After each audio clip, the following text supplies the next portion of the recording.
Hey y'all, it's Catherine here, Indoor Kitty Cat, and welcome to part one of my speed build for my new Let's Play, More Than Meets the Eye. I'm really excited about this build, so let's curl up, get cozy, and play some Sims. So, what's cool about this build is I got to really challenge myself on this one. I found a house on Zillow, not paid promotion. I just like looking at houses on Zillow that I can't afford to buy but would like to buy. And I figured, well, if I can't buy a house, I can build one instead for a Let's Play. So I found one that I really liked and had some cool features to work with and utilizes terrain tools for the landscaping and everything. So, which is really fun. I rarely ever use the terrain tools. I usually keep my lots pretty flat overall. So I was really learning what each of the tools did and how to best utilize them. It took me quite a bit of time. Let's just say building this part of the house, part one, which is just the shell and the terrain, took me like 3 hours to perfect because it was utilizing the terrain technique that I've never used before and the terrain tools and creating a house layout that is not typical for my types of builds that I usually do overall. So it was pretty cool to get to test out those things. I really liked how this style of house is. It's the Let's Play is going to be a family Let's Play, so I needed a nice family style home, but I wanted a nice big one. Makes it easier for gameplay, for routing for the Sims. Uh, the series is going to be called More Than Meets the Eyes. Um, it's following the Moore family, and it's going to be using the occult systems, more of the spellcaster occult type in The Sims. I haven't played with it since I first got the Magic Pack, and I love playing the Magic Pack, so I'm really surprised I haven't played with it more since then, considering I'm a witch and everything. So I decided that I would do a family Let's Play with the witch magic spellcasting pack and a few other little twists and surprises in there.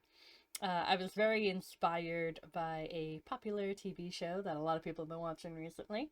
But the characters are original, inspired by, but are original. And they're really cool. I like them.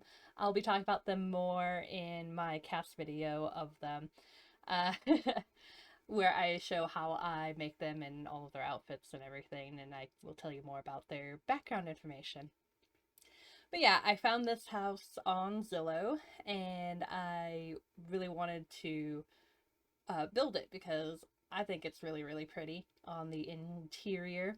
I had a lot of cool archways, which I utilized by creating little mini hallways and turning BB move objects on. So I could put archways in the little hallway areas because they looked like they were like curved arch, like almost like tunnels. Can't really quite do that in The Sims. You can't create those arches like that, but you can put the arches into the walls, and you can create little mini hallways like what you can see there next to the kitchen. Uh, in order to finish creating the layout, I had to mess around with the island length there. This kitchen is not how it's going to be in the final build. I was placing things just to make sure I had my spacing right for the rest of the downstairs layout. The reference photos did not have a floor plan specifically, so I had to deduce all of this by looking at the photos of the rooms and seeing which room led into another room and trying to figure out the layout from there. Uh, so that was a lot of work. Like I said, it took me 3 hours to build this because I was looking at the photos to try to figure out the layout and make sure that it had a good flow to it. Here I'm using Ravishing's new counter CC that mounts to the wall, which is really, really cool. I'm excited to use that. So I'll probably use Ravishing counters when it comes time to actually decorating the house. That will be part 2 of the build. But I'm not sure if I'll use this one that I put in or if I'll use the Simmer Down collection. But I realized that I just needed to not decorate the house and finish the layout and get this office size figured out over here. There is also the fun part of figuring out how wide the stairs needed to be and where I was going to put a bathroom in the first floor, because it was hard to tell where the bathroom was in the downstairs area. I wasn't exactly sure. So I was like, it could be here or it could be in another place. So I left that bathroom until I think the very end, or very nearly close to the very end. Um, but this was a heck of a layout to do. It also has a garage. I know there are no cars in The Sims, but I still like to build garages so that I can put things like telescopes or not telescopes, but the microscopes. There we go. Microscopes or other, or like the cupcake machine and those other large items that don't really make sense in the interior of the house. So instead of storing cars in the garage, which no one ever does anyway in real life, I decided to put I put those sort of skill building items in the garage instead. I have a lot of these spandrels around in the house. I think that's a really great way to create that open concept, but without having zero walls. A lot of times you need support beams in actual builds, and I really like my builds to try to have as many of those sort of realistic factors involved with them. So I like using the spandrel tool a lot for the support beams where there would be some sort of support. Over here, I'm figuring out, finalizing sort of the office and this angle. I'm like, maybe I could put a bathroom over here, because that angled wall is going to end up being a fireplace, which I thought was really neat. Here I'm kind of messing around with what sort of fireplace I might want to put in there, looking at my ravishing custom content. I decided on a more exterior front-facing one that will probably be the one I use. Here I'm just grabbing a table, make sure that the sizing is right for that breakfast nook over there.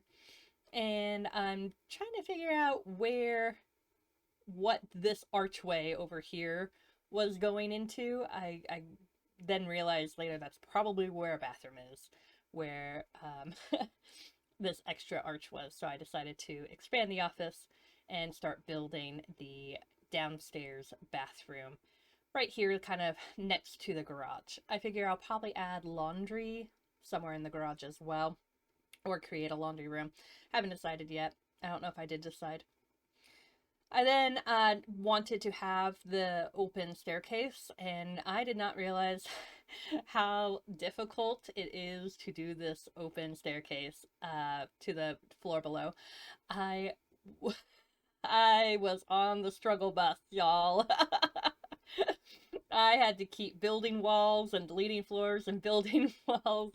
As you will see, I was not going to give up on this open to the downstairs floor area concept at all. I was like, I want it. It is going to happen. I've never done it in a build before. I'm like, nope, here we go. I am going to do this. It was a huge struggle. I can't believe I actually finally managed it. I'm not sure if I'm sold on that particular staircase. and that particular railing or anything like that. But as I said, I need to have these things in for placeholder for the downstairs and for eventually building the upstairs floor plan.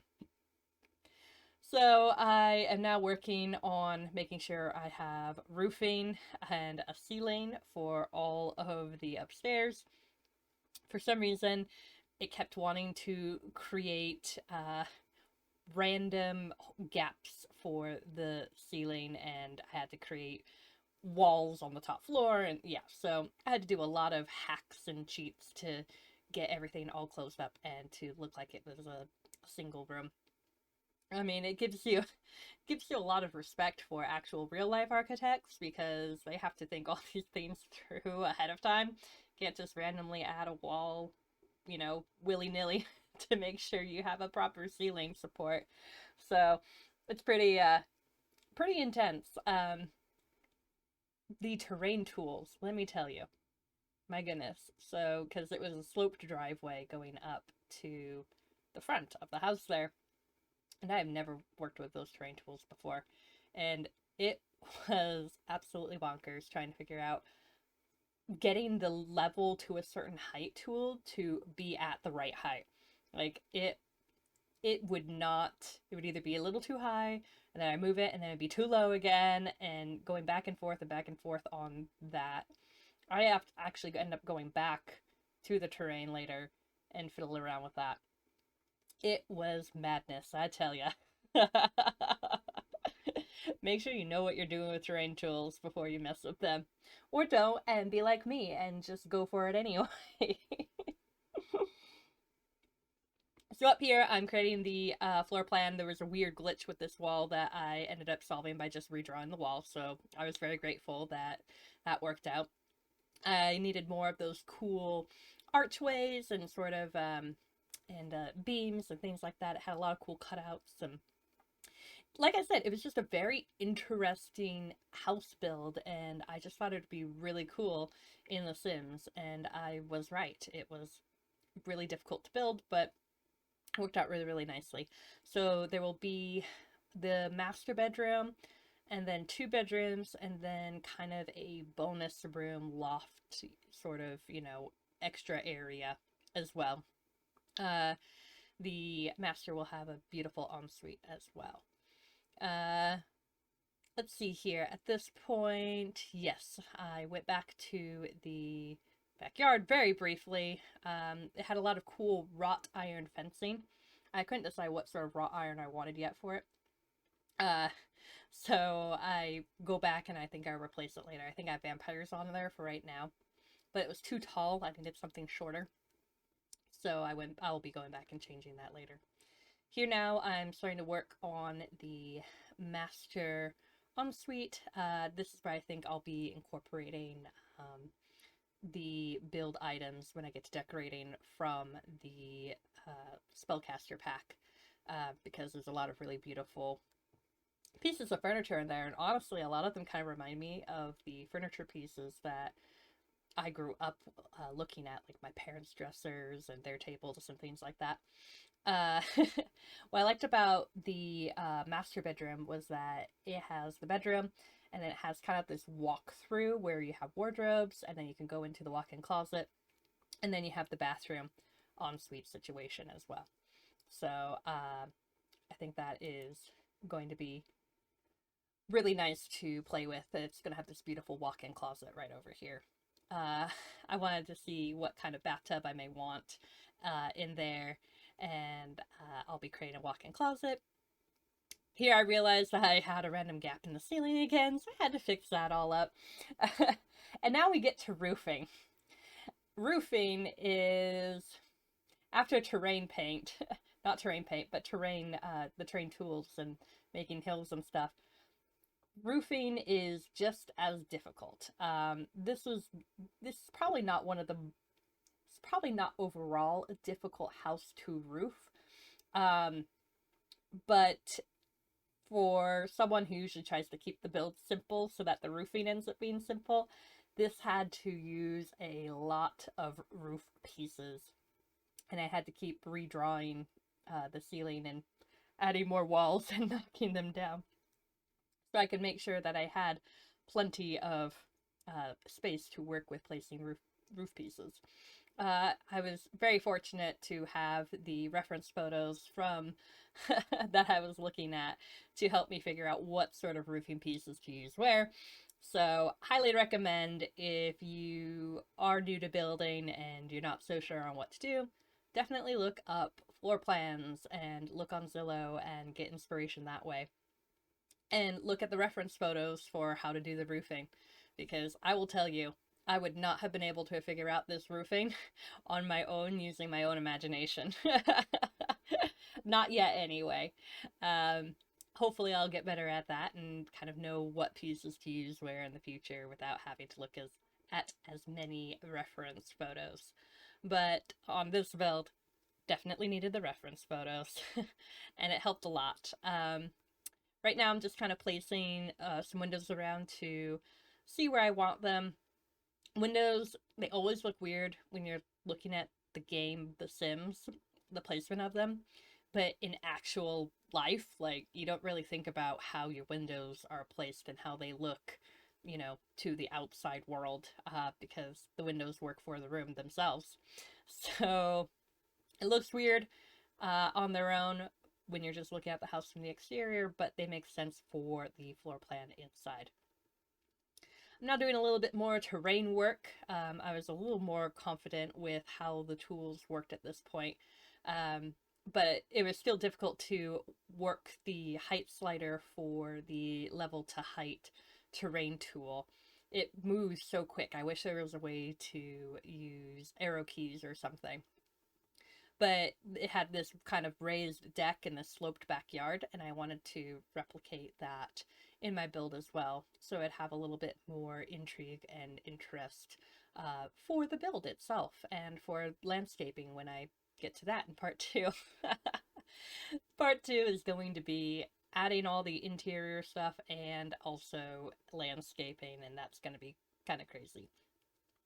At this point, I wanted to build the look of a garage, and so I had to stop and actually look up a tutorial for ideas of making a garage.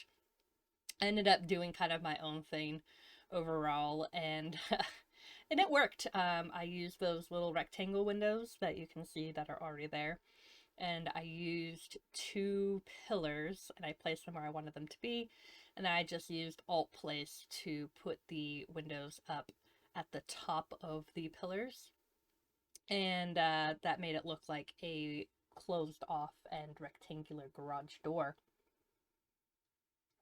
As you can see, I skipped ahead. This is where I had finished making that garage, and I'd finally finessed the terrain to where you don't see the foundation there. So you can actually drive up into the garage at that point, and you don't have to worry about that foundation lip. Now at this point, I'm also looking through at my windows and wanting to find the ones that I actually want to use for the style of the house. This may eventually change, I don't know, but I really, really love the windows that I use. I think I use mostly from Parenthood and from pet stuff. My pet pack. I can't think of any of the game pack names right now, which is really, really annoying. So, oh, so I'm now finessing the roof pieces. Excuse me. Finessing the roof pieces, adding a different shingle on, so it looks a little more finished. And now I'm going to be working on the siding. So I want to make sure that the garage door looked different from the rest of the house. Added some stonework, changed up the foundation, and adding different sorts of shingles and siding to the rest of the house to create a little bit of interest with the exterior. I can't wait to add the landscaping so that the color is a little more fun at that point, because it's very tan right now, But once you add in all the green and flowers, it's going to be so pretty, and I'm very excited about that. To make up for the very tan house, I added a red roof trim, which I love very, very much. And I decided to continue uh, with a nice red toned hardwood. I think that one's from Jungle Adventure. And it's one of my favorite woods to actually use. I think the texture of it is very nice. And then I have this brick that looked like the terrain paint that I used for the driveway. And there is the exterior of my build. I still have a few more details to add, like a chimney and a vent on, things like that on the front, and of course the landscaping. But overall, I'm quite impressed with how it turned out and just how much fun it was to challenge myself with using the terrain tools and the layout of this whole entire house. So very soon I will be finishing up the build, and I will be decorating and landscaping it all. So the house will be finished very soon. Cat's Kreations, and you'll be able to find me on the gallery and my builds and my sim creations as well. Sometimes I use custom content, so check mark the custom content included. If you have my custom content, then it will translate over, but if you don't, then there'll just be some missing pieces, but you can then customize it to how you desire. Be sure to let me know how you enjoyed this speed build, and if you want to see more content like this, or if you want me to talk more about my personal self as we watch a speed build, or if you like how I discuss the process.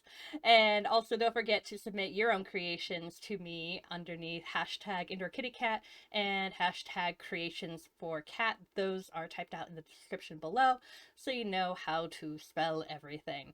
Uh, anyway, I'm going to go now, but until next time, stay cozy, be kind to yourself, and we'll play again later.